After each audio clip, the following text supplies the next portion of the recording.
Boa noite. Boa noite. Tudo bem, gente? Nós vamos dar início a mais uma live. Só um instantinho, esqueci de colocar a Denise aqui.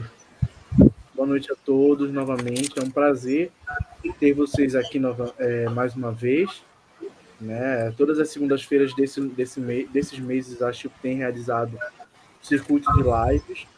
E hoje, novamente, nós estamos aqui com vocês para trazer mais uma pessoa que é uma pessoa super importante para nossa área aqui no Pará, que é uma pessoa que eu tenho um apreço muito grande, que é a professora Karina Mota, que vocês já estão observando aqui na tela ao lado.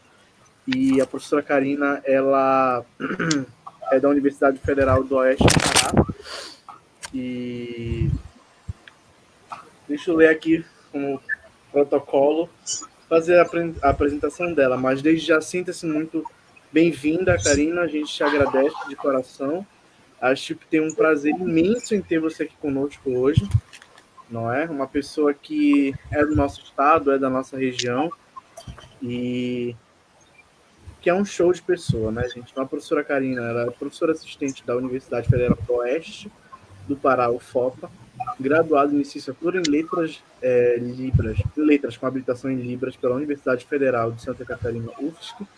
Ela também é mestre em educação pela Universidade do Estado do Pará, UEPA, estudante de doutorado na UFPA-PPGL, com certificação ainda para interpretação e tradução em Libras, língua portuguesa pela UFSC Pro Libras, vinculado ao grupo de estudos e pesquisas em tradução e interpretação intermodal TRADIM, da UFRR, coordenadora do programa de extensão de História, Cultura e Língua de Sinais do Registro da Comunidade Surda Santarena. Então, uma honra ter você aqui hoje, Karina. A gente te agradece novamente. Eu espero que vocês aproveitem, tá? Como um aviso, perguntas a gente vai estar abrindo para perguntas no final, mas vocês podem estar registrando as perguntas de vocês durante a live, tá? A live vai ficar gravada aqui também no Facebook, para que vocês, caso queiram acessar novamente, enfim, queiram estar compartilhando também. Não é? A gente também tem um link em descrição que daqui a pouco eu vou estar deixando aqui em evidência para vocês. E, Karina, é com você. A todos, uma boa live, gente. Obrigada pela apresentação.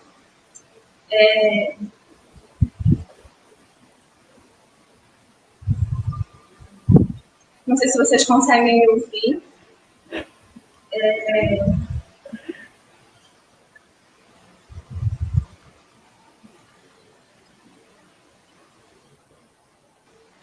Então, eu vou fazer das duas formas, né? No primeiro momento, eu vou usar Libras para apresentação e no momento das perguntas, eu vou falar para poder fazer a possibilidade de utilizar as duas línguas. Muito obrigada, Chilpe, pelo convite. Eu me sinto muito honrada em ver a Chilpe forte, com grandes pesquisadores na área da tradução, e ver pessoas que estão militando em prol da inclusão e da acessibilidade de pessoas surdas no meu estado também.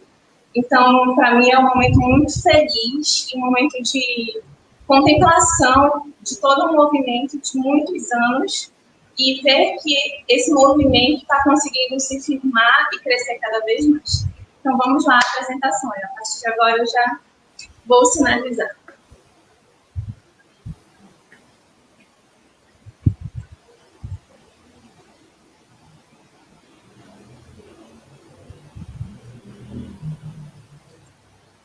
Bom, então, nesse momento, eu vou apresentar sobre o seguinte tema. Deixa eu só tirar o áudio aqui rapidamente.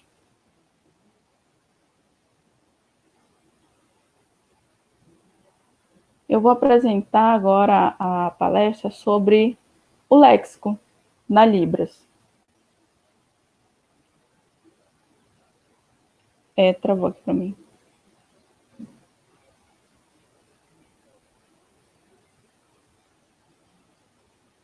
Ok?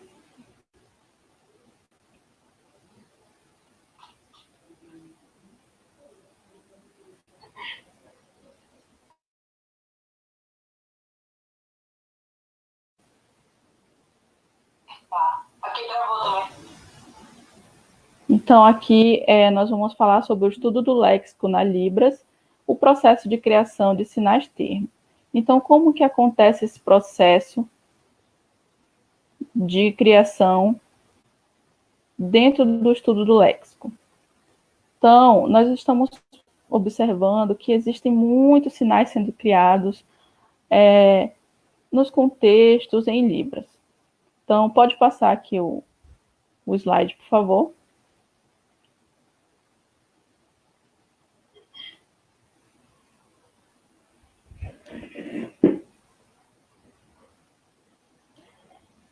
Então, eu pergunto a vocês: como um sinal-termo é criado?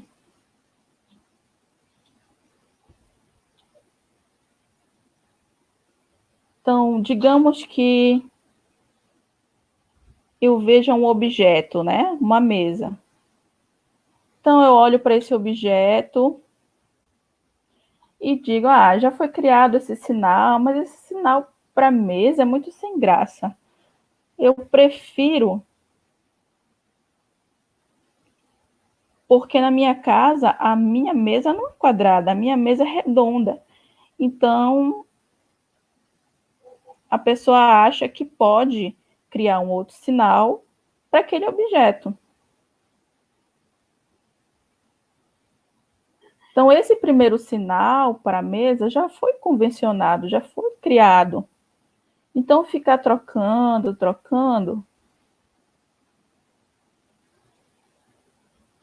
Eu vou fazer, por exemplo, o surdo pensa, eu vou fazer um sinal dessa forma para a mesa.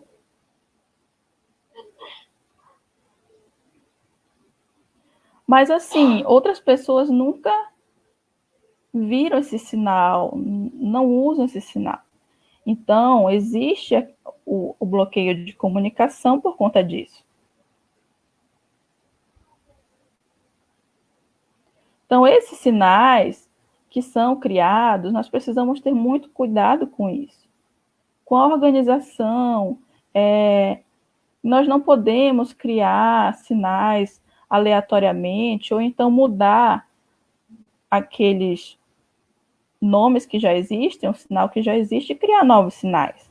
Isso resulta num bloqueio de comunicação.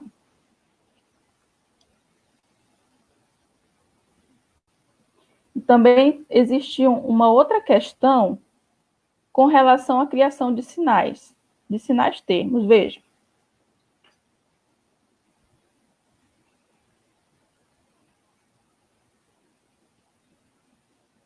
Pode passar o slide, então nós vamos ver como que ocorre. Pode passar o slide. Como que ocorre essa criação de sinais? Pode passar, por favor. Bem,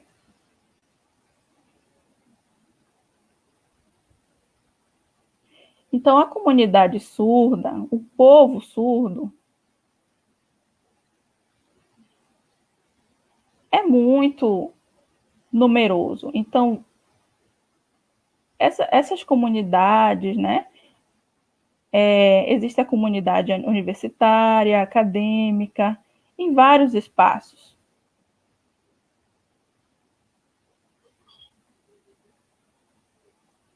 Não somente na questão pedagógica, mas também no contexto médico, odontológico, técnico, da arquitetura, enfim. Existem vários contextos onde os surdos começaram a adentrar nesses espaços. Portanto, é por isso que, por exemplo, o autor Costa, esse teórico,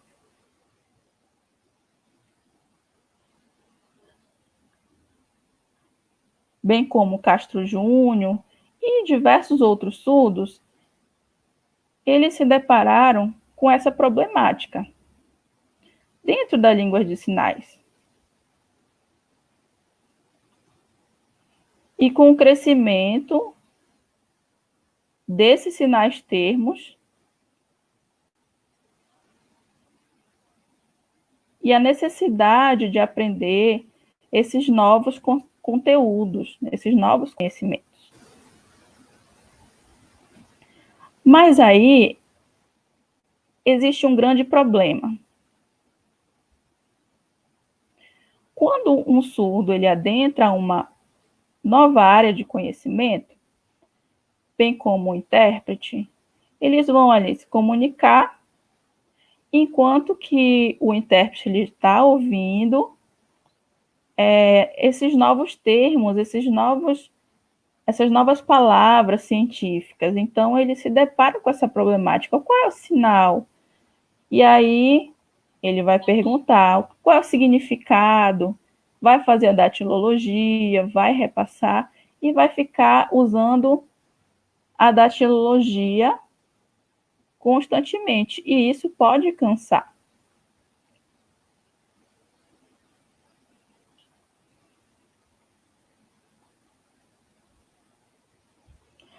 Então, quando isso acontece, o intérprete, ele talvez possa criar um sinal baseado no conceito que ele ouviu da explicação do professor e assim convencionar com o surdo um sinal-termo.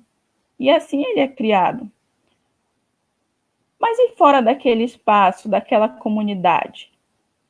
Né? Aquele sinal-termo, ele não é conhecido, apenas o intérprete e o surdo é que passam a conhecer. Então, é um processo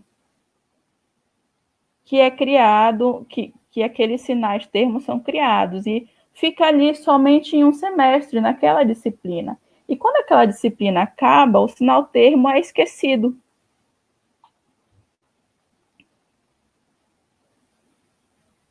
Eu não entendi essa parte.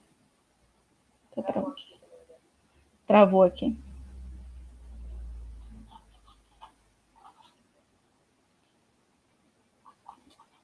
Pode continuar. Travou aqui. Então, como eu dizia,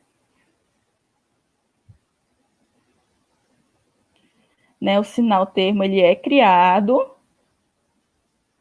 e é convencionado entre aqueles pares ali dentro daquele contexto. Então, ele é compartilhado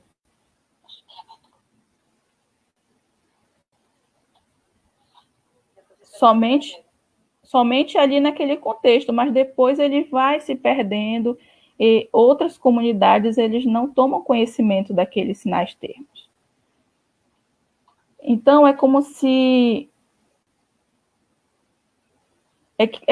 aquele conhecimento técnico da Libras ele acabasse a partir daquele momento que a disciplina foi encerrada. Na questão da pedagogia, existem vários surdos que já são formados na pedagogia. Foram criados glossários da pedagogia, de termos da pedagogia. Surdos que adentraram aquele espaço e não conhecia os termos usados ali, né? Começaram, então, a criar. Mas, com o tempo, outros surdos que iam adentrando já não conheciam mais porque esses termos foram se perdendo. Então, por conta disso, é importante que haja uma padronização e o registro desses termos.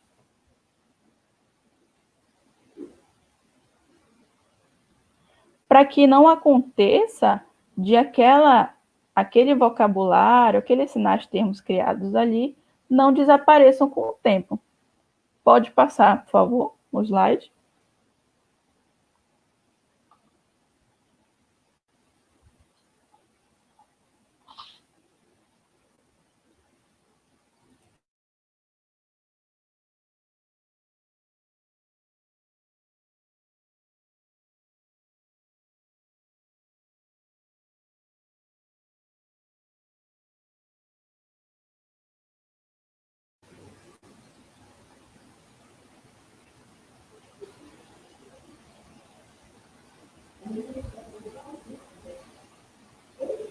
Bom, então, nesse momento, eu vou falar sobre a metodologia usada para a criação de sinais termos.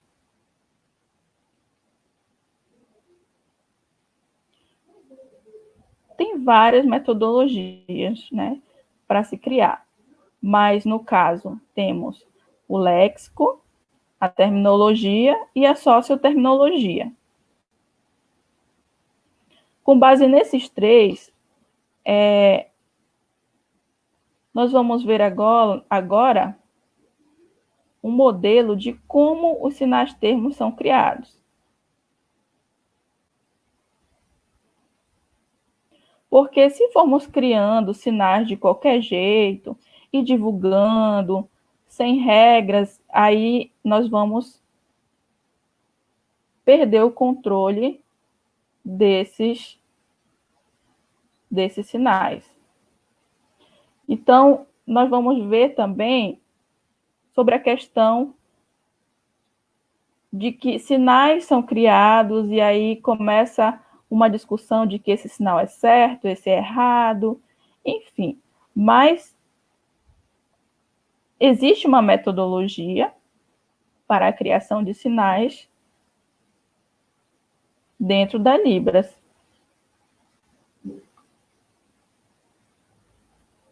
E se nós não seguirmos as regras gramaticais, né, as regras linguísticas da Libras, haverá um problema.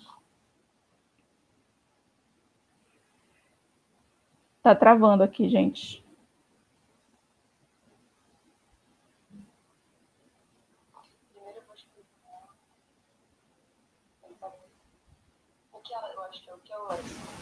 Bom, então agora eu vou explicar sobre as questões lexicais. Volta, por favor.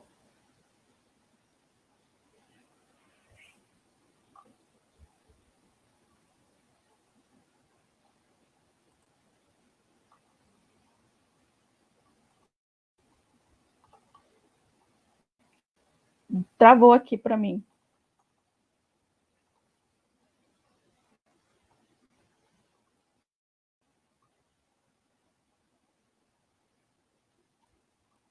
Karina?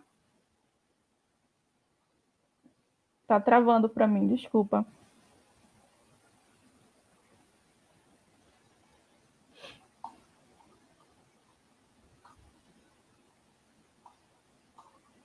A sua sinalização travou para mim.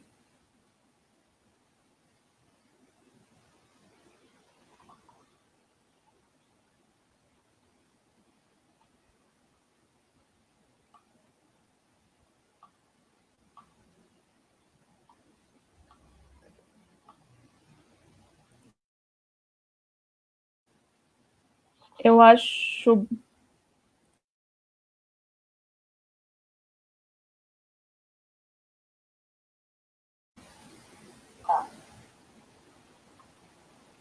Voltou para mim, a tua sinalização ficou normal agora. Então, voltando, eu vou falar sobre a pesquisa lexicográfica.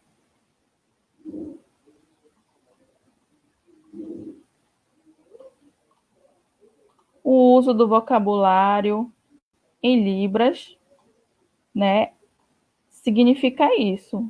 O uso do vocabulário natural, onde as pessoas...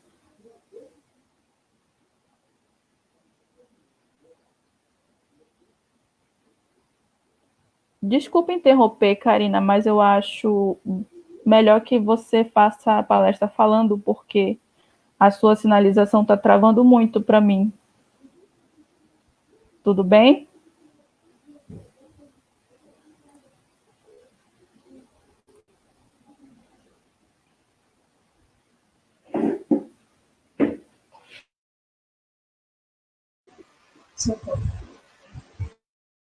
Ok. Liberou o som aqui. Vocês estão me ouvindo?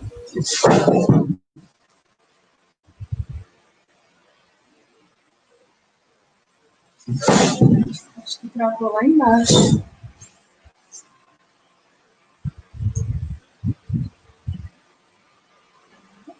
Vou continuar. Dá para ouvir bem?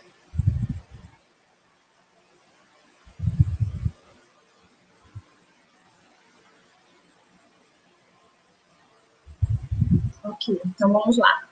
Então, existem várias formas de se fazer pesquisas na área da grafia, da terminologia e da socioterminologia. Entretanto, eu vou mostrar. Mas, para poder mostrar esses modelos, é importante apresentar o que são cada uma dessas modalidades e desse tipo de pesquisa. Simples, sem detalhar muito, a lexicografia, a lexicologia, melhor dizendo, é o estudo que se preocupa com os significados dos léxicos, das palavras do cotidiano. Todas as línguas existe um corpus lexicológico e elas são organizadas dentro de glossários. Para Cauchy, 1995, a terminologia é uma área de estudo das terminologias com a variação, mas ela busca diminuir e, de toda forma, eliminar qualquer tipo de ambiguidade que possa haver em documentos ou em áreas de conhecimento científico, como biologia, a área de letras, a área da pedagogia, das ciências exatas. Todas elas têm tecnologias específicas que correspondem a todo o arcabouço de vocabulário dessa determinada área. O terceiro modelo que eu vou apresentar para vocês é a socioterminologia. Então, revolucionar os estudos referentes à terminologia, porque agora ela começa a ver amplificadamente as possibilidades de terminologias técnicas, elas também podem ter variações dentro de um termo técnico e para que haja uma comunicação que a gente pode chamar de formal ou informal, e que ambas precisam ser registradas. Na terminologia, o registro é para tirar a ambiguidade e para manter a terminologia padrão. E na socioterminologia, não, eu vou agir mais outros termos que estão ligados àquela terminologia formal, mas eu vou ver ações também, que é uma área de estudo muito interessante para a língua de sinais também. Pode passar.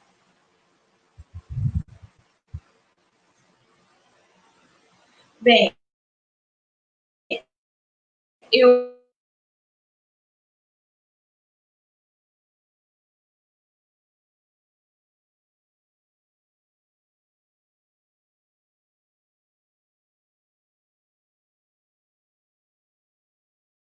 uma forma de se pesquisar na área, pode passar o slide, na área da lexicografia. Então, eu apresento para vocês a pesquisa do inventário de língua brasileira de sinais, que é uma pesquisa da professora Armonice Quadros, no ano de 2013. Então, ela propôs um inventário nacional para que as pessoas de todas as regiões brasileiras pudessem apresentar e registrar nessa plataforma online os termos a partir de um corpus que era delimitado. E para isso, passou no slide, tem como voltar? E para isso, elaborou-se uma metodologia para que esses sinais fossem catalogados. Então, dentro desse tipo de pesquisa, volta no slide, por favor. Dentro da área da lexicografia, que são vocábulos de usos do cotidiano, naturais desses sujeitos. Quadros, ela apresenta que é fundamental, numa pesquisa deste cunho, que exista um professor coordenador. Então, precisa-se ter uma figura central de uma pessoa que vai coordenar as outras pessoas. Como essa pesquisa do inventário de língua brasileira de sinais, que é assim o sinal, então, nesse inventário, eles buscavam variações regionais. Então, cada região brasileira era importante que tivesse um coordenador geral para organizar os outros setores. E que cada local tivesse um coordenador para que ele pudesse organizar e mobilizar uma equipe. E aí vem os critérios que são importantes na questão metodológica para se entender pesquisas desse cunho.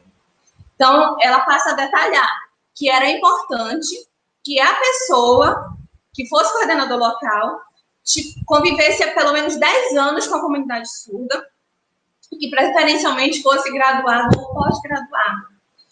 Por que esses critérios? Então, é importante nós conseguirmos compreender e colocar na nossa mente que a língua de sinais, ela não é só gestos manuais, ela não é só iconicidade, ela não é só a transposição de imagens a partir das mãos. Ela tem parâmetros e regras para a criação de sinais, que podem ser icônicos, como também podem não ser icônicos, elas podem ser arbitrárias, que tem uma fonologia, uma fonética, uma semântica, uma pragmática, uma morfologia, uma morfossintaxe para a elaboração desses sinais. Então, por isso que a pessoa ela precisa ter contato com a comunidade surda há mais de 10 anos, para que ela possa entender como é a sinalização desses sujeitos dessa região e para que ele possa também entender de estrutura linguística. Hoje, o movimento de criação de sinais ele é muito grande. Entretanto, observa-se que muitas pessoas querem criar sinais, termos, mas poucas querem estudar a linguística da língua de sinais. Porque a linguística é difícil. Porque a linguística é muito complicada. Porque eu não gosto. A maioria diz que não gosta. Então, é melhor que você não enverede por este âmbito da criação de sinais termos, porque é uma responsabilidade muito grande. E é fundamental que nós não deixemos a língua fadada a um só aspecto ou uma única nuance do que ela corresponde a muitas mais possibilidades de criação vocabular. Na pesquisa também, Quadros ela delimitava que era interessante que preferencialmente as pessoas fossem graduadas ou pós-graduadas, porque a graduação, a formação acadêmica faz com que você enxergue a possibilidade e a criação de vocábulos de forma diferente. Então, é fundamental que, além de conhecimento linguístico, se tenha esse contato. Conhecimento tecnológico, porque é uma língua visual, gestual. Se eu vou registrar, muito provavelmente vai ser a partir de um corpus e a partir de filmagens. Então, se eu não conheço de recursos tecnológicos, é muito mais complicado fazer essas filmagens ou esse trabalho tecnológico. Outro aspecto que não cita lá, mas que eu sugiro, é a presença de intérpretes, porque a gente está falando também de duas línguas, do português e da língua de sinais. Então, os intérpretes, eles têm essa possibilidade de sugerir vocábulos, de apresentar conceitos por detrás do termo. Então, o empréstimo linguístico, o neologismo pode coexistir dentro dessas criações de sinais termos, e o intérprete, ele também, como vou mostrar mais à frente, ele pode ser um profissional da área em potencial para fazer esses trabalhos. Quanto a informantes, quem é importante eu entrevistar para buscar esses sinais termos? Aí também ela utiliza o mesmo critério de que a pessoa tenha pelo menos 10 anos de contato com a língua de sinais. Se a pessoa não é nativa daquela região, é interessante que ela resida naquela região por pelo menos 10 anos. Por quê? É o contato aprofundado que essa pessoa vai ter para conhecer aquele vocabulário, a lista lexicográfica daqueles sujeitos daquela região. Que não é uma realidade ainda geral, muitos aprendem tardiamente a língua de sinais, o ideal é que ele tenha aprendido, né, a língua de sinais até os 7 anos de idade. Caso contrário, é importante que ele tenha contato com essa língua, exposição real da língua há mais de 10 anos. porque isso vai permitir com que ele conheça a língua de sinais e que ele possa fazer a estimulação dos vocábulos de forma mais clara, sem tentar inventar sinal-termo, sem tentar sugerir. De pesquisa lexicográfica, é o único modelo que existe? Não. Existem muitos outros modelos, mas eu quis mostrar para vocês alguns parâmetros gerais para a gente pensar que é uma responsabilidade muito grande e que existe conhecimento linguístico superficial ou de saber fazer alguns sinais. Eu percebo muito a lógica de uma questão estética. Coloca-se 5 ou 4 sinais para uma comunidade linguística votar por ele, e aí geralmente a tendência é, não, esse sinal aqui é mais bonitinho, mas as mãos e os dedos ficam bonitos, mas existem mais aspectos a serem analisados para a escolha de um sinal-termo. E é um trabalho minucioso e detalhado de pensar em conceitos, transições de uma língua para outra, que precisam ser pensados. Próximo.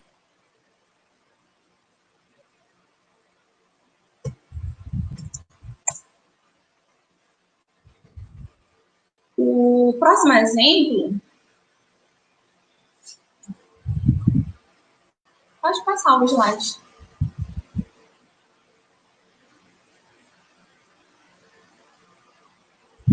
O próximo exemplo é a possibilidade de uma pesquisa na área da terminologia. Então, eu trouxe aqui uma possibilidade de se fazer isso a partir de uma tese de doutorado do ano de 2016, que foi uma pesquisa na área de sinais termos relacionados à psicologia. Então, dentro do caminho metodológico que a pesquisadora utilizou para fazer o registro e a catalogação desses sinais, um dos primeiros passos que é fundamental quando você busca fazer registros em uma área científica é listar quais termos que você quer utilizar. Por exemplo, a psicologia é uma área muito vasta, com vários autores, com várias possibilidades de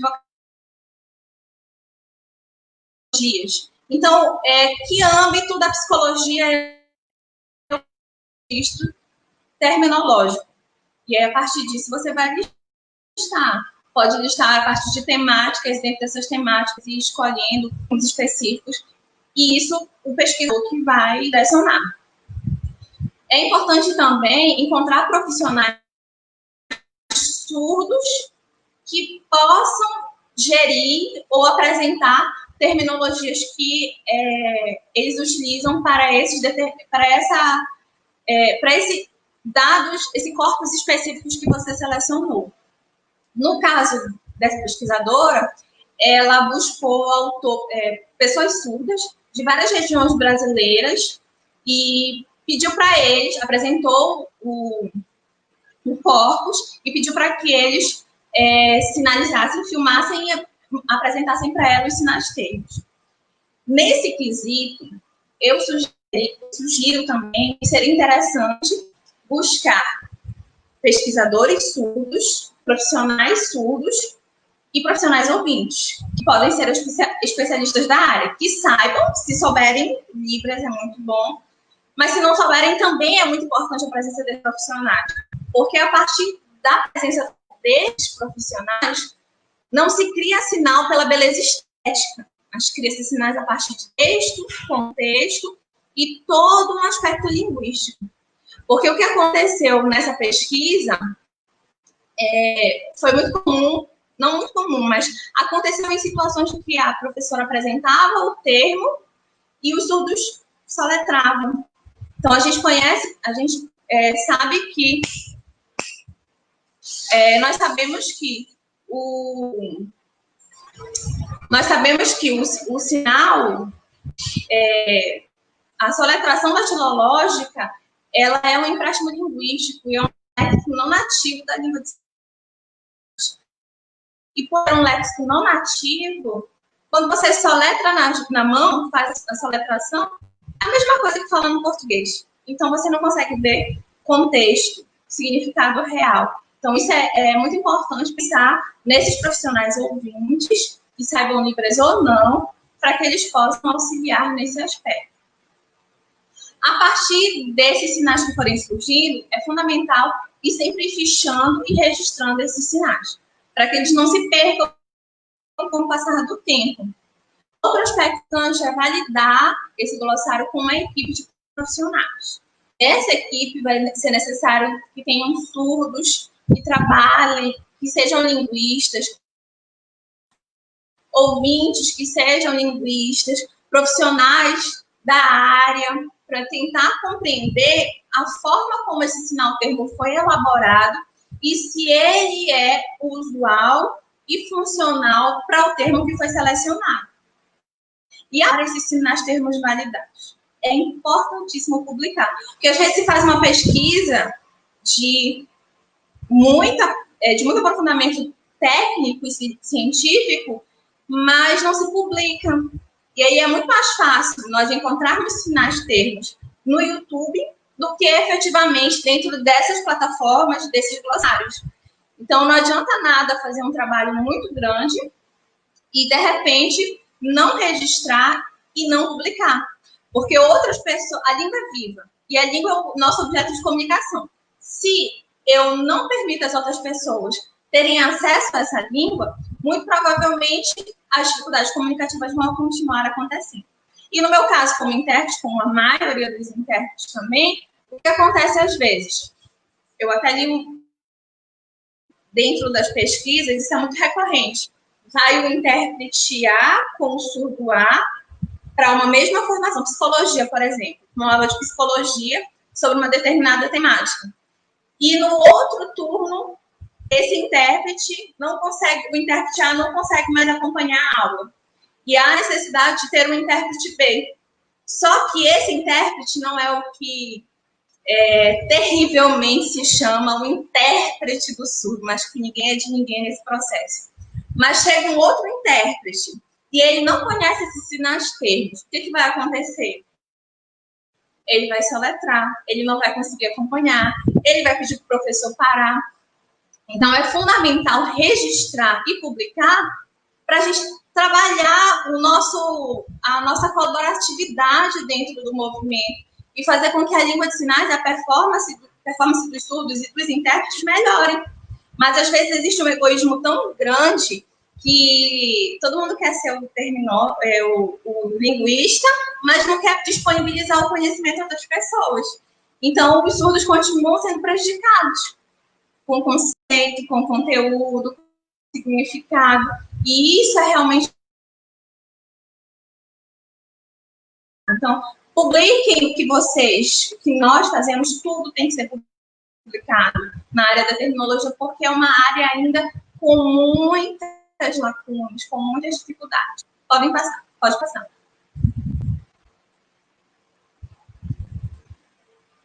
E o terceiro exemplo é um exemplo na área da socioterminologia. Então, as pesquisas socioterminológicas, elas também têm que prever, tá bem passado aqui para mim, mas o primeiro aspecto é identificar o corpus em que nós pretendemos pesquisar. Então, qual é a área que eu pretendo pesquisar?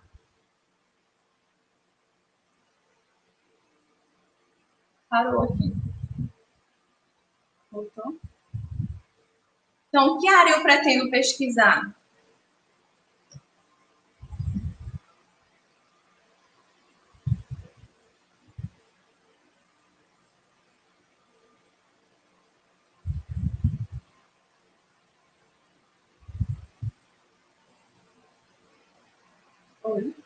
Então, qual é a área que eu pretendo pesquisar? E, a partir disso, elaborar um corpus dos sinais, termos que podem aparecer dentro dessas socioterminologias. Como essa é uma área em que vai se buscar o termo e vai se buscar também... Travou aqui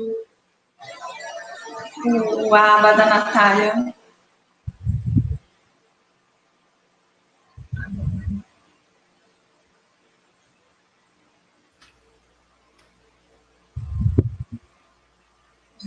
Então, é necessário eu identificar que terminologias eu vou pesquisar. E a partir delas, característica, um padrão descritivo. Então, eu vou descrever todos os detalhes, todas as nuances que podem ocorrer dentro dessas terminologias e delimitar corpos. Porque dependendo da área, por exemplo, se você fala de pedagogia, tem os aspectos pedagógicos, tem outros aspectos dentro dela que você vai buscar referências. Então, se você não delimitar, você vai ficar anos a fio pesquisando sobre essa área e vendo o padrão formal e o informal desse mesmo termo. Então, delimitar o corpus é importante. Consultar especialistas da área, que é o aspecto 3. Então, é sempre importante pesquisar com os profissionais da área. Se eu vou criar um sinal termo para Covid-19, para coronavírus, eu vi vários debates, discussões sobre essa terminologia e várias outras terminologias dentro dessa primeira terminologia. E o que eu senti falta, de fato, foi de uma explicação científica da criação daquele vocabulário. Por que movimenta a mão de determinada forma? Qual a referência fonológica existe nela? A partir dos padrões morfossintáticos, como é que se organiza?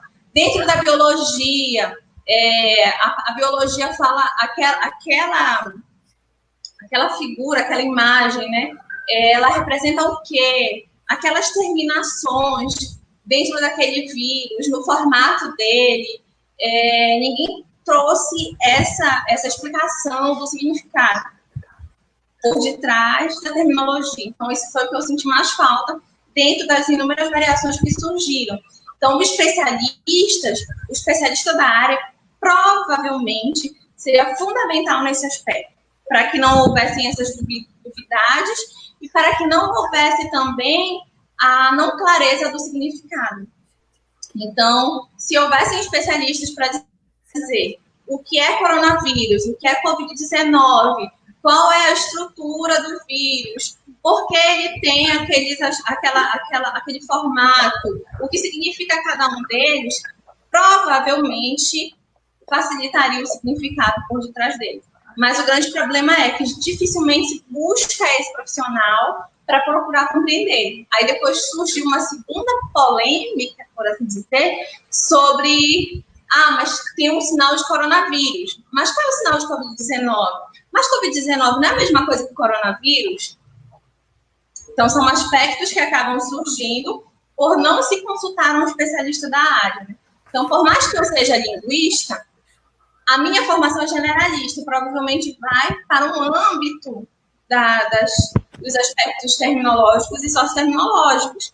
Então, quando eu vou para uma outra área e o terminólogo ele consegue trabalhar em várias áreas, é fundamental buscar esse apoio especializado para que o conceito seja privilegiado, para o significado ser privilegiado também, e para que não se pense só no aspecto estético da língua. A estética é importante, mas ela não é o único aspecto.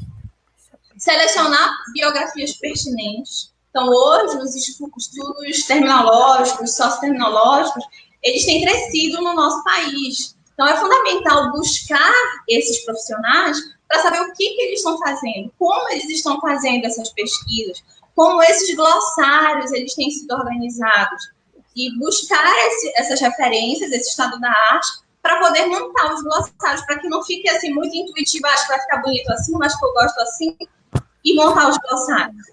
Então, existem trabalhos na Federal de Santa Catarina, na UNB, que apresentam trabalhos de até composição estética da criação de um glossário, para as chamadas, para os verbetes, para o significado, para a terminologia, para a socioterminologia, que você coloca uma cor de camisa para identificar um determinado âmbito, outra cor de camisa para outro âmbito, uma organização para além da estética, mas também que privilegia o significado dos termos.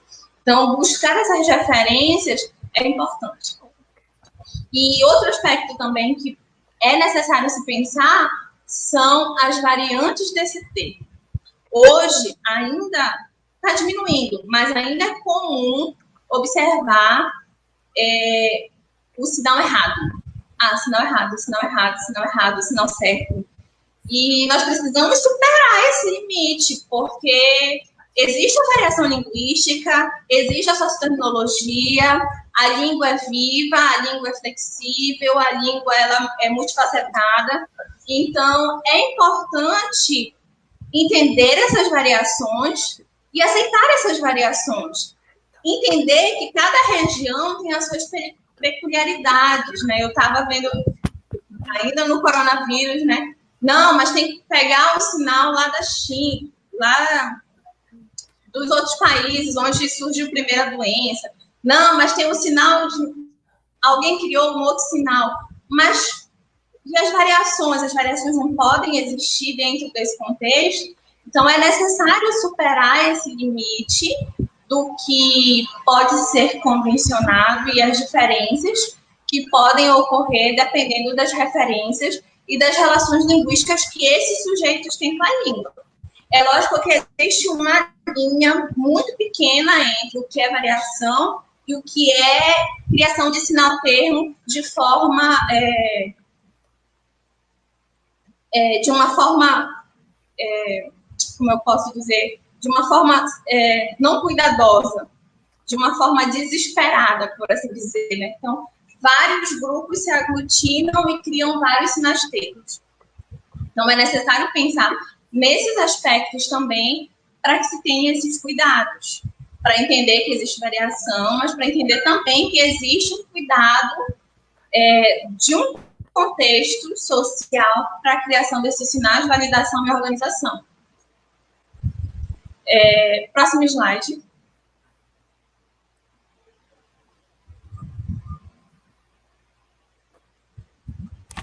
Oi, Karina, eu queria só dar um aviso para quem está assistindo a live que para registro de frequência a gente está disponibilizando um link na descrição do nosso vídeo e as pessoas precisam assinar. Tava um outro link antes, que é o link da live passada, mas a gente já está ajustando, tá bem? Então, acessem o link na nossa descrição aqui em cima do vídeo e a gente vai também estar colocando aqui nos comentários, tá bem?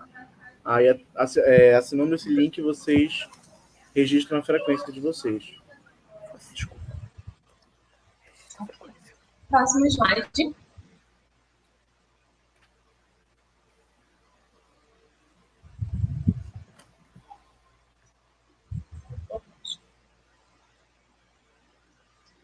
Então, dentro de todos esses aspectos, é importantíssimo ressaltar que a criação de sinais-termos, ela auxilia muito na educação dos surdos, porque faz com que os surdos que estão acessando outras áreas de conhecimento comecem a compreender os significados deles.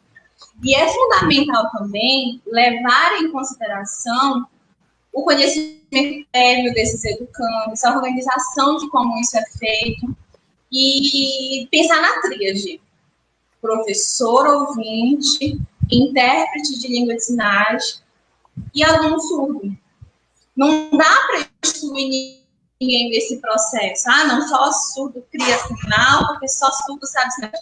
Tá, os surdos sabem sinais, mas eles sabem os conceitos por detrás daquele termo principal? O que é coronavírus? O que é Covid-19? Então, o profissional ou o professor que vai trazer esses significados. Né? Então, pensar nessas criações e pensar nessa tríade é fundamental para que a gente consiga compreender os termos em si.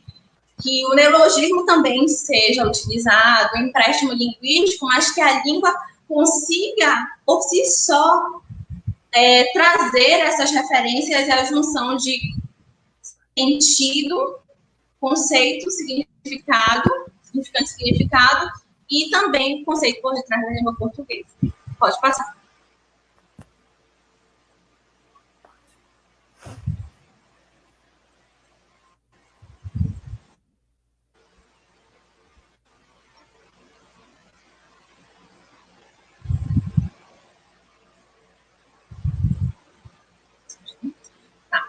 Então, eu comecei a fazer o estado da arte da minha tese, e daí eu comecei a buscar todas as referências que pudessem existir no âmbito da pesquisa científica, acadêmica, nas universidades a cunho nacional. E daí eu fiz uma pesquisa no site da CAPES, nos sites das universidades, e correspondeu a um período de 10 anos, 2009 a 2019, do ano passado. Então, durante 10 anos, no Brasil inteiro, nós conseguimos elaborar 25 pesquisas na área da criação de glossários.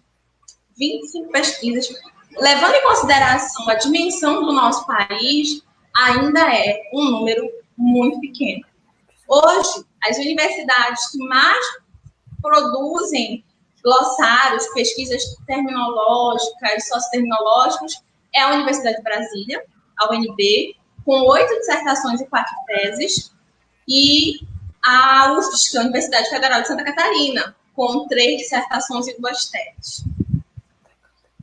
Na nossa região norte, nós temos 2 pesquisas apenas, uma no estado do Pará e outra no Amazonas. Na região centro-oeste e na região sudeste tem apenas uma dissertação cada.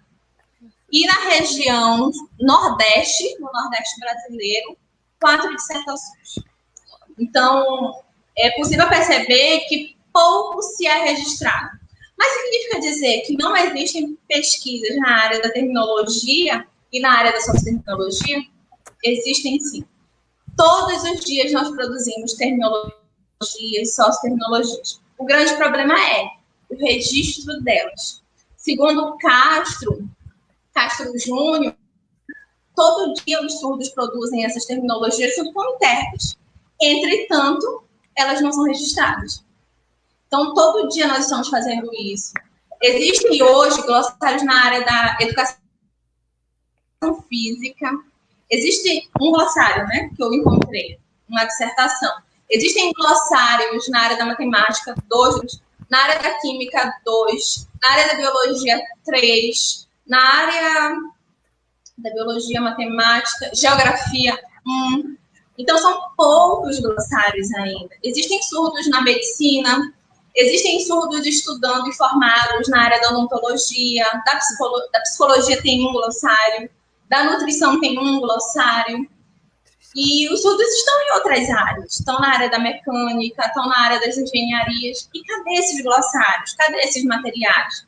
No geral, os sinais termos que nós buscamos é muito comum buscar no YouTube, na plataforma YouTube. Mas como esses sinais estão sendo criados dentro dessas plataformas? Será que seguem todo um rigor científico para criar? O caminho metodológico ele fica obscuro dentro dessas plataformas. Por isso que é importante pensar no registro, na validação e na divulgação para a comunidade acadêmica a partir desses princípios e da escrita desses aspectos.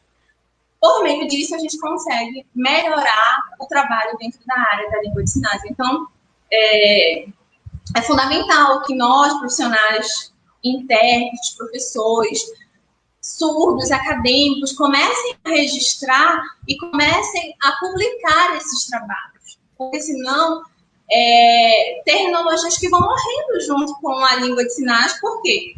É muito fácil esquecer um sinal depois de um semestre, depois que você finaliza um semestre. E essa terminologia vai junto com esse semestre. E outros surdos que forem sucessores desse intérprete, desse surdo, vão ter que voltar todo este caminho exaustivo para a criação de novos vocábulos. Então, é fundamental o registro dessas terminologias. Próximo slide.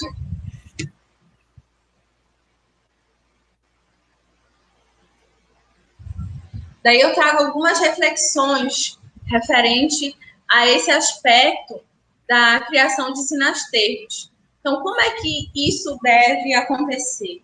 Como eu devo pensar sobre essas criações? A primeira reflexão que eu trago, ela está relacionada a área de especialidade.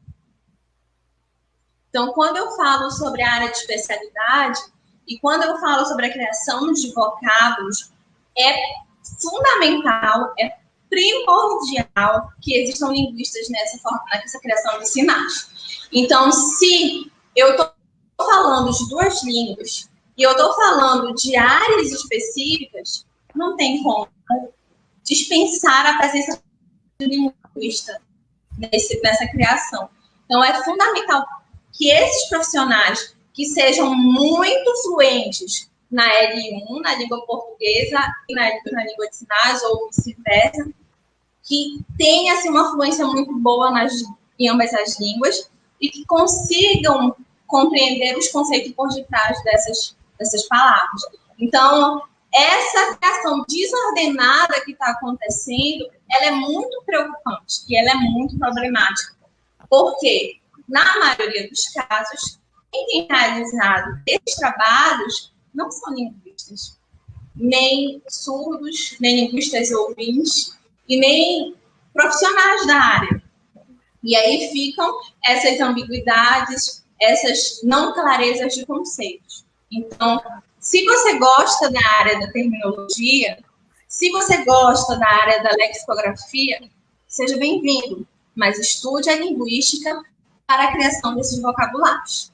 Então, não dá mais, hoje, no momento em que nós vivemos, não dá mais para dizer que a língua é difícil e que não gosta de linguística. Não dá mais. A gente não tem mais espaço para esse tipo de opinião, para esse tipo de criação de argumento. Esse argumento não é mais válido, esse argumento não deve mais existir.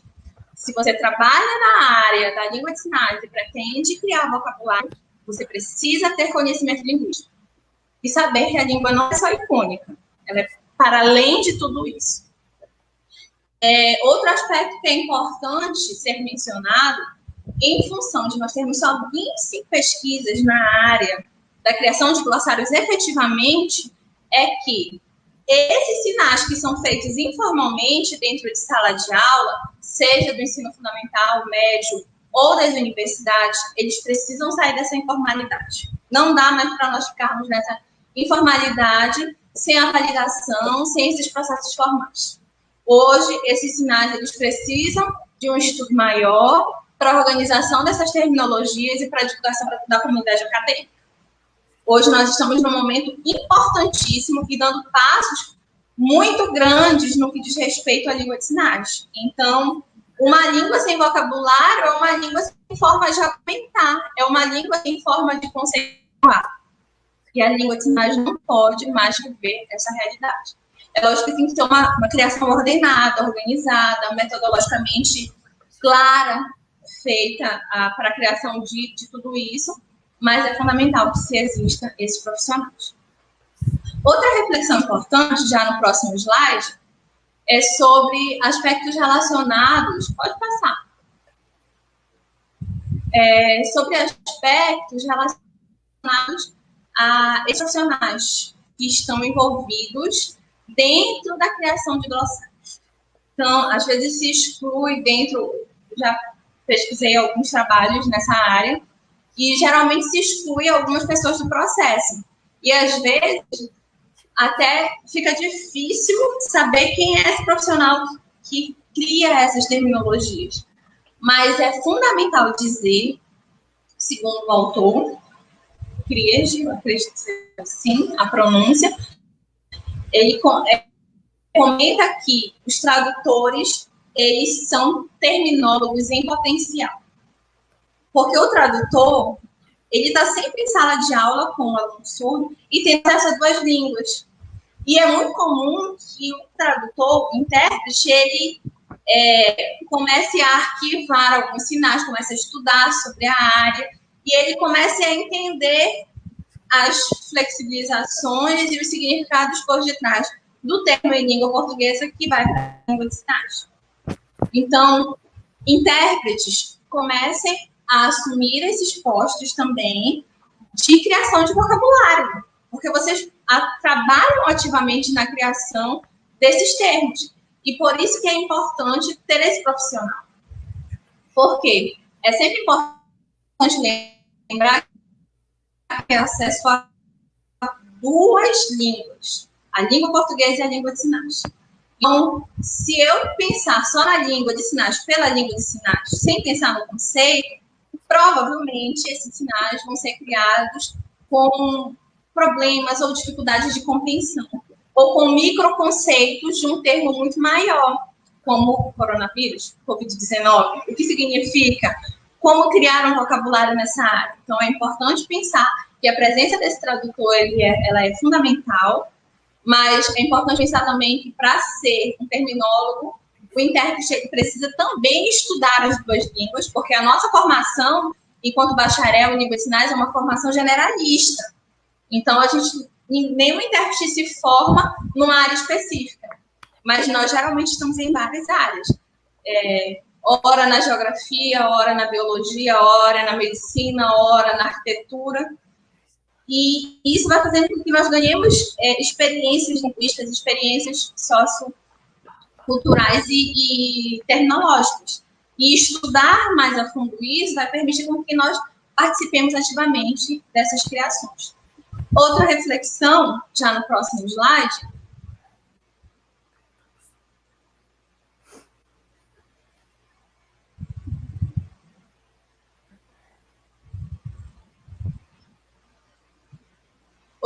ela é muito grave. Segundo o Castro Júnior, 2012, ele apresenta que as pesquisas na área da língua de sinais, elas ainda são embrionárias.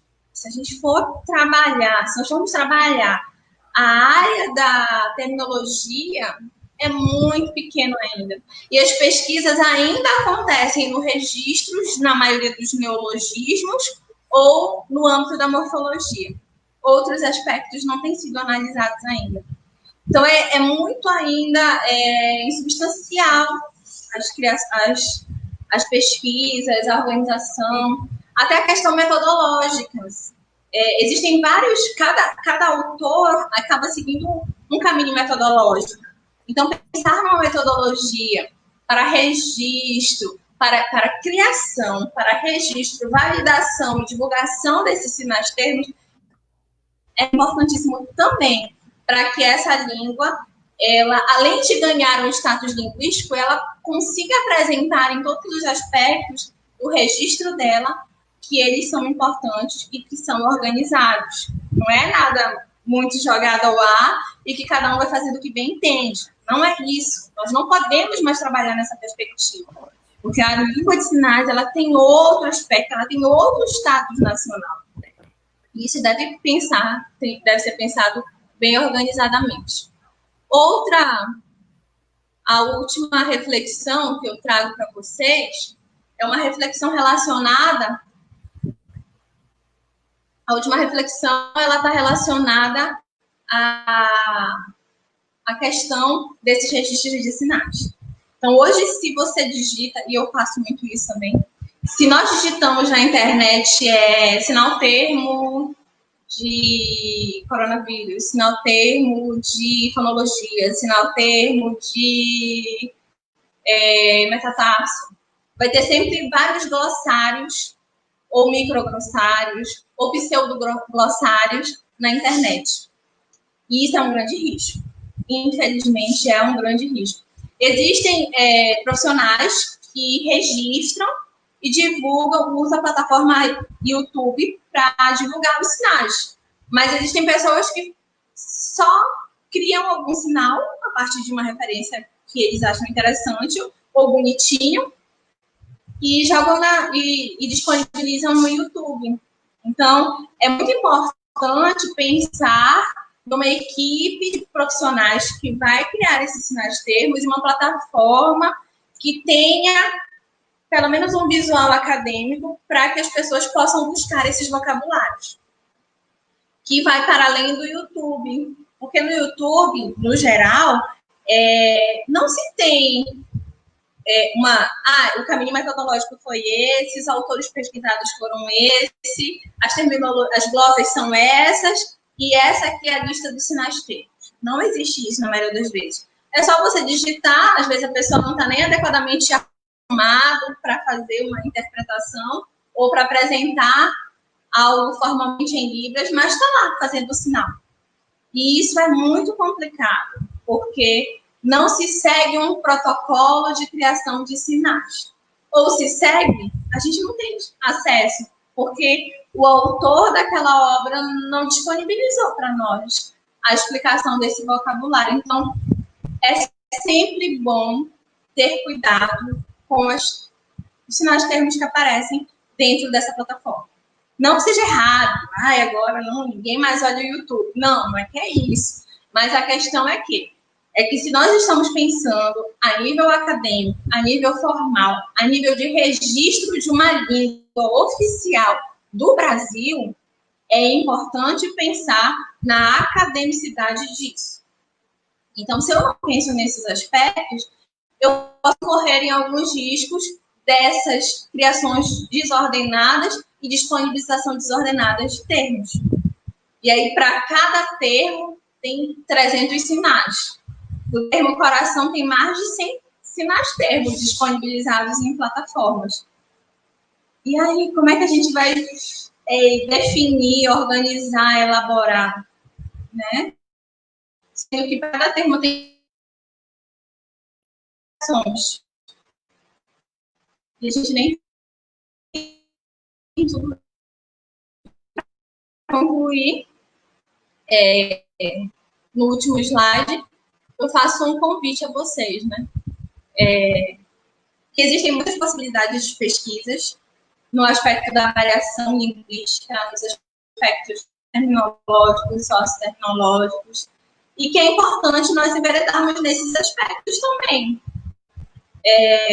Tratar a língua a partir de pressupostos teóricos é importantíssimo, é fundamental para fundamentar os nossos trabalhos, mas pensar na língua pela língua também é importante. E levando em consideração um período de 10 anos de organização de línguas e sinais, pensar em apenas 25 trabalhos, pensar enquanto está embrionário ainda as pesquisas, é muito preocupante, porque a língua está emergindo e ela está se multiplicando e se modificando todos os dias. E cadê esses termos, né? Então, por isso que é importante fazer essas pesquisas, esses registros. E os sinais, eles têm que ser registrados de uma forma que disponibilize a comunidade acadêmica. Existem glossários aí que dizem que existe, mas eu nunca ouvi falar, pelo menos na nossa região aqui. E se apresenta e que só um sinal, só um surdo sabe os sinais termos. E língua guardada não serve para nada. Serve só para guardar e para colocar no currículo Lattes, provavelmente. Mas, para as interações reais, isso não vem acontecendo. É importantíssimo fazer isso e pensar nessas elaborações. Então, vamos trabalhar na linguística, vamos trabalhar, conhecer mais. Existem muitos detalhes ainda que nós ainda não exploramos na língua de sinais e precisam ser exploradas de fato. Então, vamos mapear essa língua. Vamos mapear, porque senão nós vamos passar por mais 10 anos, 20 anos com uma língua estática, com vocabulários muito restritos. E isso não é bom, isso não é interessante, porque isso vai fazendo com que esse trabalho gire e voltar em criação terminológica aconteça todos os dias, e a gente acaba perdendo essa língua, né? Então, vamos pensar em caminhos, metodologias e registros desses sinais. Então, era essa a apresentação, e obrigada novamente ao convite, e eu finalizei. As referências logo abaixo.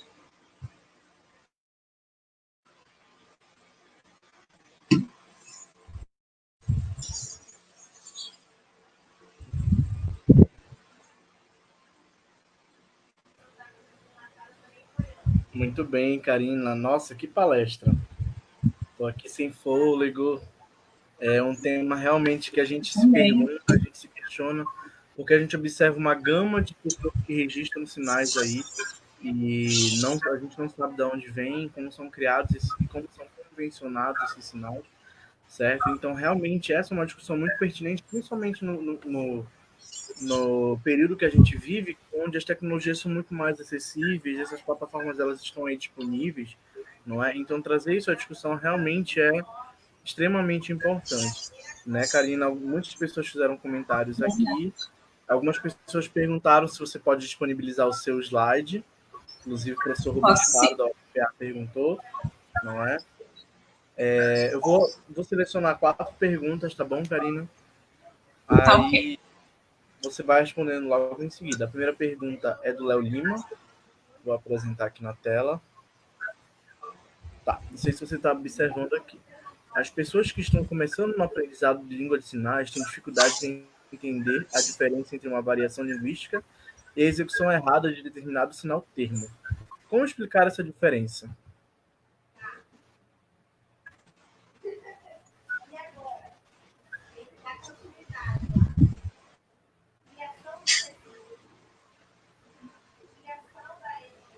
Bem, eu diria que a questão da variação linguística, ela não é tão compreendida não só pelos aprendizes da língua de sinais. Ela acaba sendo um problema até para usuários de longa data da língua de sinais. Né? Então, muitas pessoas têm dificuldade de entender essas diferenças. Né? Então, o que pode marcar o que é uma variação linguística? É a questão regional, é a questão relacionada à idade desses usuários da língua e uma estrutura linguística por detrás. Então, será que existe uma organização fonológica para a organização desse sinal-termo? Se houver uma organização, isso faz com que a gente possa dizer uma variação. Por exemplo, em Belém, nós utilizamos, e eu vim de Belém para Santarém, esse sinal aqui, praça.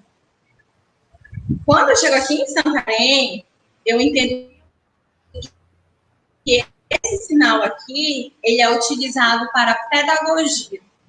Mas eu consigo perceber uma organização fonológica, um parâmetro, uma mão de apoio, uma organização, uma convenção, uma validação desse termo pela comunidade belenense.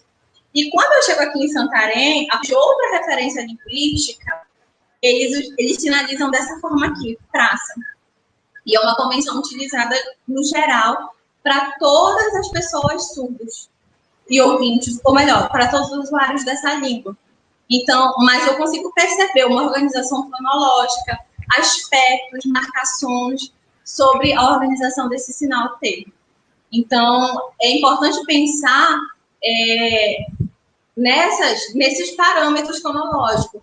Utiliza-se uma expressão, uma marcação não manual, existe uma marcação de espaço, uma organização de espaço, um ponto de articulação, um movimento específico para organizar esse sinal-termo. Por exemplo, o sinal chuva. Então, ele tem uma alocação específica e uma movimentação específica. Então, se eu faço assim, isso vai significar outra coisa. Por quê? Eu utilizei a marcação e a utilização do espaço e também a marcação manual de forma errônea, porque a chuva vem de cima, né? Se a gente for utilizar ou explicar grosso modo. Então, a marcação, ela vai dizer, não, esse parâmetro fonológico de orientação da palma da mão, ela está errada. Então, ela não corresponde ao significado do sinal-termo. Mas se existe uma validação e uma organização fonológica, eu consigo perceber que existe uma diferença que é marcada pela variação linguística. Perfeito, Karina. Muito obrigado. A próxima pergunta é da Denise, inclusive. Ela pergunta assim: professor, em que plataforma você orienta que sejam divulgados esses sinais-termos? Pois observo que muitos glossários que são feitos em pesquisas científicas não são divulgados.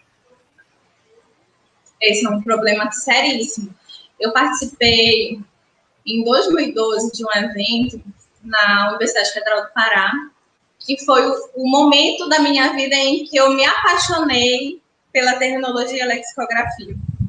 E nesse evento era muito comum os participantes que eram pesquisadores da área da língua de sinais, eles dizerem: ninguém grava o que eu estou sinalizando, o que eu vou publicar, eu não quero que ninguém faça, a pesquisa é minha.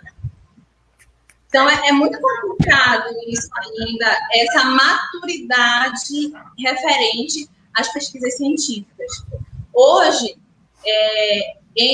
no Estado da Arte, né, que eu fiz, eu consegui perceber que existe um glossário que está disponibilizado no site da UNB, que é a tese de doutoramento do professor Castro Júnior, chamada de VAR Libras, que ele faz um registro, uma catalogação nas disciplinas escolares, biologia, matemática, história, português, e ele busca essa variação terminológica, socioterminológica, no caso, em várias regiões brasileiras. Então, lá é possível acessar esse material.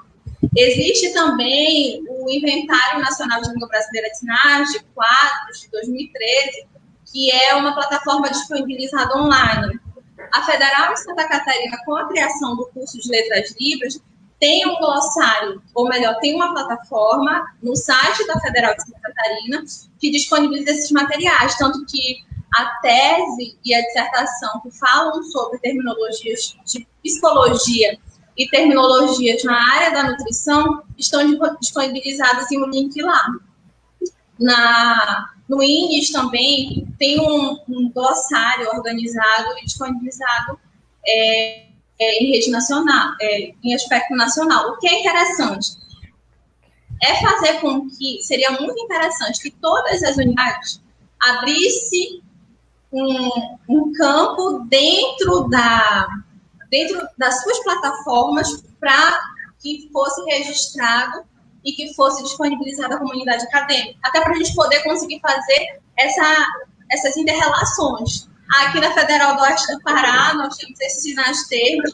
Na Federal do Pará, que já tem mais de, 20 intérpretes que trabalham em várias áreas, eles têm esses sinais termos e a gente consegue dialogar uns com os outros. Então, seria muito interessante que todas as universidades tivessem um link dentro das plataformas, dos sites das universidades, para que nós pudéssemos pesquisar e pudéssemos disponibilizar à comunidade acadêmica as nossas pesquisas. E trabalharmos psicologicamente para entender que a Libras que eu crio não é minha, é de uma comunidade linguística inteira, para que facilite a comunicação. Então, trabalhar esses aspectos de interação, que às vezes é tão complicado, precisam ser melhor elaborados por nós, ouvintes intérpretes, e pelos estudos também, para que essa língua ela continue a girar em torno desses usuários, que ainda está muito fechado, ainda é muito fechado. Certo, muito bem. A próxima pergunta, só selecioná-la aqui, é da Renata Kelly, eu estou apresentando aqui. E, gente, eu gostaria de registrar também, eu tinha acabado, na verdade, me esquecido de colocar aqui. Vocês podem também, caso queiram perguntar em Libras, podem também mandar mensagem para o contato que está aparecendo aqui embaixo. A pergunta da Renata é a seguinte: levando em consideração as variações linguísticas da Libras em todo o Brasil, onde a maioria dos glossários possuem sinais variantes geográficas do Sul e centro do Brasil, na sua opinião, de que maneira poderíamos reunir sinais específicos geográficos, culturais, entre outros da região norte ou do Pará? É fundamental. Olha, de pesquisa acadêmica, tem 2 dissertações na nossa região norte. 2 só. Então, é publicar. Nós precisamos publicar, criar essas plataformas. De repente, até no blog da STILP, criar um link de criação de glossários e colocar esses links disponíveis para todos os grupos de comunidades linguísticas do norte do Brasil seria muito interessante. Por quê? No geral, nós nos debruçamos a sul e sudeste. E aí, a língua de sinais que existe na nossa região acaba ficando para trás. Aí todo mundo diz: não, esse sinal é errado, esse sinal não serve muito, não. E daí todo mundo vai se debruçando a partir dessa variação, dessas terminologias, e elas ganham esse poder, porque nós damos esse poder e não convencionamos os nossos sinais termos. Então, é pesquisar e disponibilizar. Então, hoje existe uma disponibilização muito pequena. Ano passado, eu fiz uma pesquisa, junto com a professora Thaís, referente à criação de terminologias, de glossários, e a disponibilização para a comunidade acadêmica. E entre norte, na região norte, das 3 universidades que nós pesquisamos, só uma internet tinha trabalhado na confecção de um glossário, e nenhum desses glossários tinham sido disponibilizados para a comunidade acadêmica. Então, nós estamos falhando na elaboração e na divulgação. Está nas nossas mãos todos os dias, né? Então, a questão de disponibilizar mesmo e começar a criar esses comitês e elaborar e disponibilizar. Mostrar que nós estamos vivos linguisticamente e produzindo conhecimento científico. Pois bem, só verificar aqui. A próxima.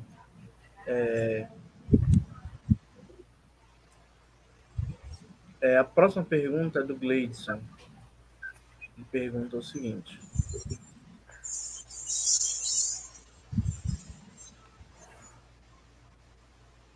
professora, qual a diferença da variação linguística e termos sinais que devemos criar para outros sinais regionais do Brasil?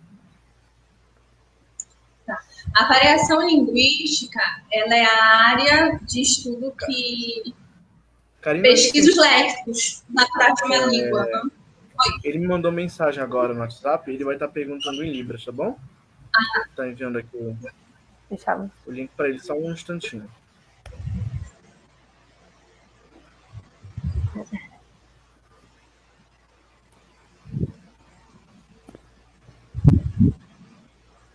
Está enviando para eles.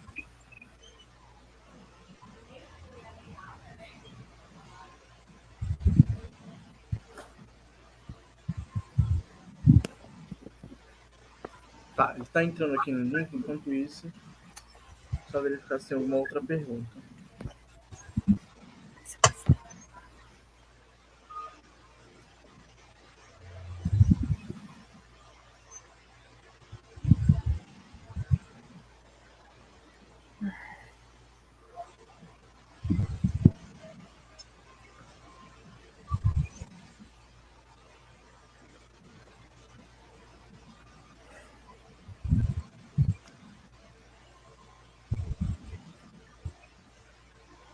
Estou só aguardando.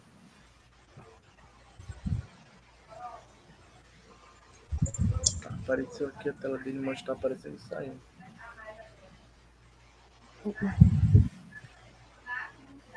Tá, enquanto isso, eu recebi uma pergunta aqui no meu privado e ela... deixa eu verificar aqui. Acho que ela colocou aqui.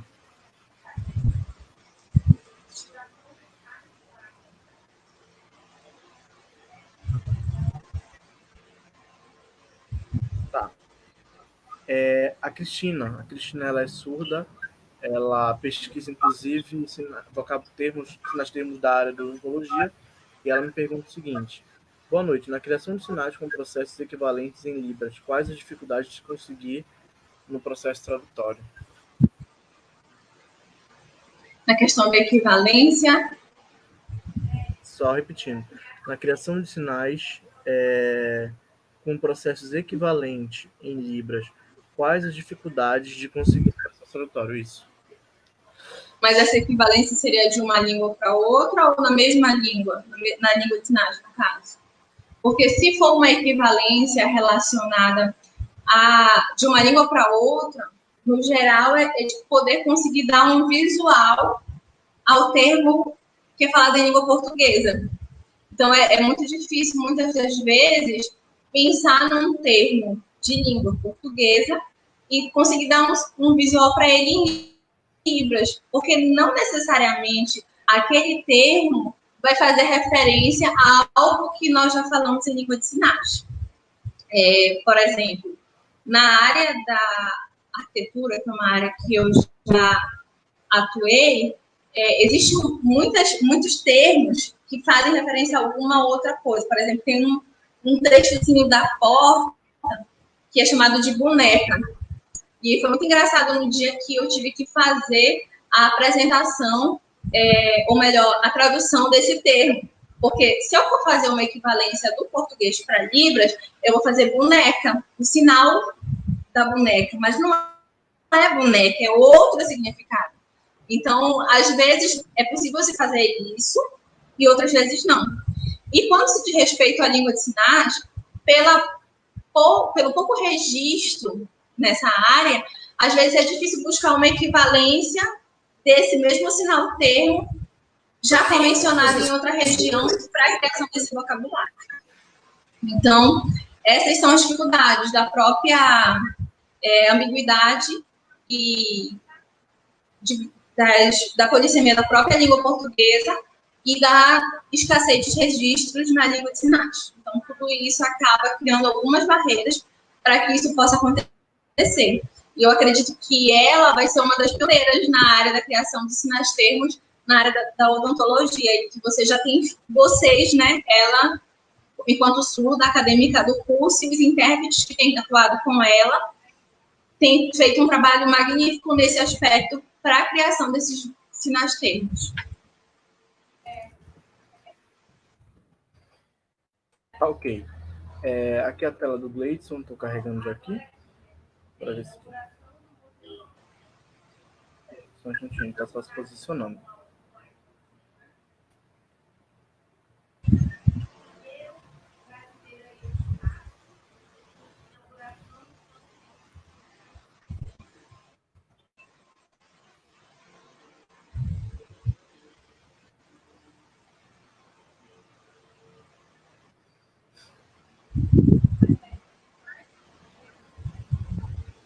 Tá, já agora.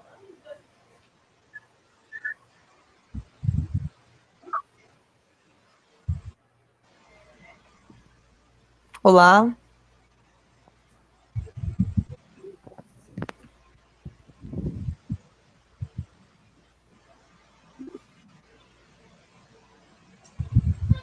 Tá escuro? Vocês estão me...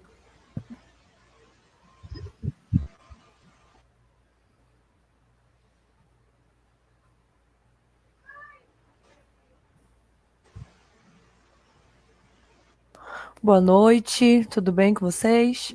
A minha pergunta para a professora Karina. Eu estou com uma dúvida, por exemplo, a terminologia, a criação do sinal.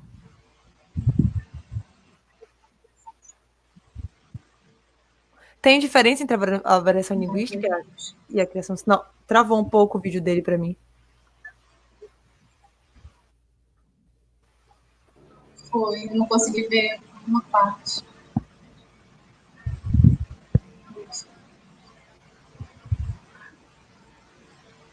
Mas eu consigo compreender, e a pergunta é exatamente essa, Natália. Qual a diferença entre a criação de sinais termos e a variação linguística?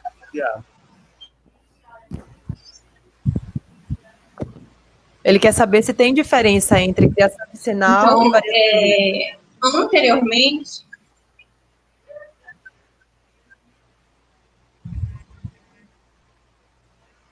entre variação linguística e criação de sinal, né? Sinal termo.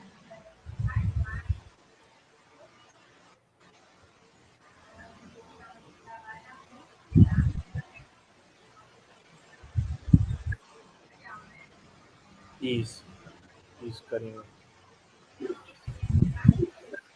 Então, a variação linguística ela é um âmbito da educação, ou melhor, da linguística, que está relacionado à sociolinguística. Então, na sociolinguística, nós estudamos os léxicos, os termos de uma determinada língua. O sinal termo, ele surge a partir do momento em que pesquisadores da área da língua de sinais eles começam a buscar o registro, a padronização, a organização dessa língua, em glossários, em dicionários. Então, O termo em si, a palavra termo, ela está bem relacionada à área de especialidades. E o léxico, a área de vocabulário cotidiano. Então, o sinal termo, ele surge a partir do momento que esses profissionais da área da linguística, da língua de sinais, começam a estudar as terminologias de determinada língua de especialidade. Essa é a diferença. E o léxico é a partir de um estudo relacionado a termos, a vocabulários do cotidiano, léxicos do cotidiano. Perfeito, Karina. Bem, gente, a gente já está aqui passando um pouquinho do horário.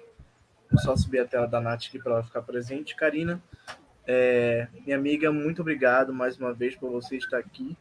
Foi uma excelente palestra, eu acredito que não só para mim, mas para muitas pessoas, como eu observei aqui no comentário. Novamente, como eu disse antes, é muito gratificante e enriquecedor a gente ter essas informações, porque a gente lida com esse material todos os dias, a gente lida com essa língua para várias situações, então a gente entra para buscar muitos termos, a gente encontra N, X, vários, e a gente não sabe muitas vezes como são criados, ou então se são levados em consideração esses critérios acadêmicos, linguísticos, não é? Um último comentário, somente que o professor Newton fez aqui, ele fala o seguinte, que... Acredito que seria importante, professor Ivanilson, perdão, ele fala o seguinte: acredito que seria importante que essas pesquisas de sinais termos chegassem para os alunos e professores no âmbito escolar, pois percebo que já temos pesquisas acadêmicas muito relevantes para o processo de ensino e aprendizagem e inclusão do estudo na escola, e os profissionais acabam não tendo contato. Formação e cursos para esses profissionais é de grande relevância para a inclusão, certo? Karina, mais uma vez, muito obrigado. Eu acredito que agora a gente vai encerrar assim.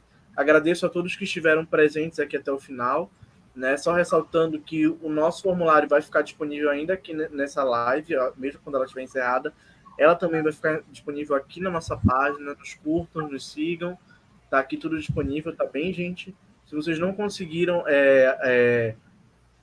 digitar, enfim, ter acesso ao formulário, vocês podem estar mandando mensagens para a gente, tá bem? Para tirar qualquer dúvida quanto à certificação, quanto à inscrição. E é isso, a gente agradece a todas e a todos presentes. Até segunda-feira, gente. Tchau, tchau. Boa noite. Gabriel, só para finalizar, eu gostaria de agradecer novamente ao convite da Denise, enquanto presidente da associação, e a toda essa comissão que tem trabalhado muito na STILP. É gratificante demais ver o estado do Pará fazendo tudo tremer, literalmente, no que diz respeito às pesquisas, às organizações políticas de movimento de acessibilidade real. Eu fico, assim, maravilhada com tudo que vocês têm feito, né? Lógico que nós tivemos uma primeira geração de meninas muito fortes, rapazes também. Eu acho que eu faço parte da segunda geração e vocês têm chegado aí com toda a força. A Denise, eu acho que também segunda geração, Letras Libras 2008.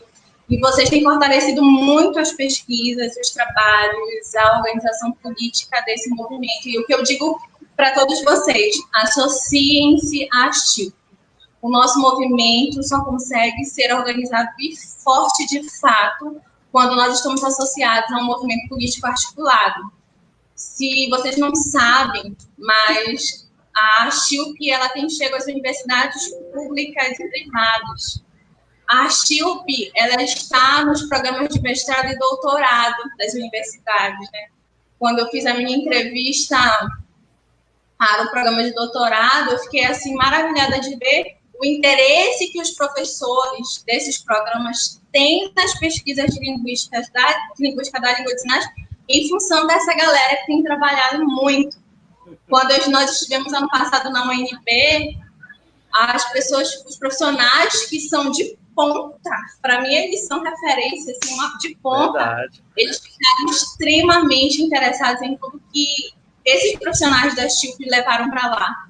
Então, esse movimento ele precisa ganhar cada vez mais força e ele precisa de todos nós para que ele aconteça. É importante a gente largar as vaidades, a vontade de querer aparecer mais que o outro e nos juntar para que esse movimento fique forte. Porque a partir do momento que esse movimento fica forte, a Karina aparece, a Denise aparece, o Gabriel aparece, a Natália aparece, e muitas outras pessoas aparecem porque elas vão estar em outros locais. Quando que há anos atrás um intérprete estava em rede nacional fazendo a interpretação de uma reportagem. E hoje cada dia fica mais comum em função desse movimento organizado. Então, muito obrigado por poder participar da STILP. Eu estava conversando com a Denise e estou me filiando à STILP neste momento para que eu possa, de alguma forma, aqui do Oeste do Pará, contribuir com esse movimento organizado. E muito obrigado pela força e pela organização de vocês. Muito obrigado mesmo.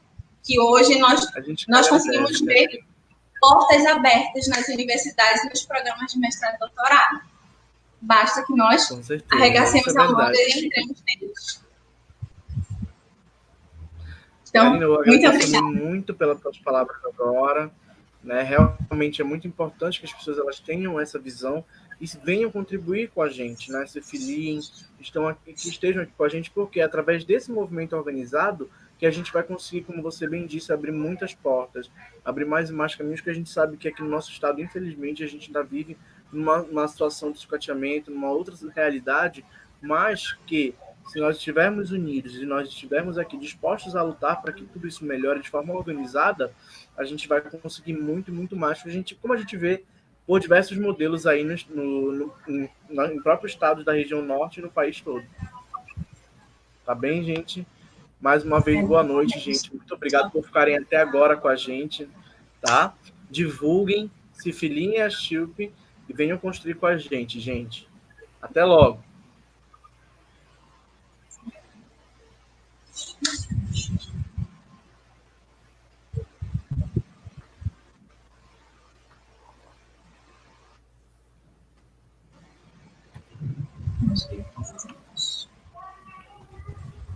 Já encerrou a live? Eu acho que já, gente.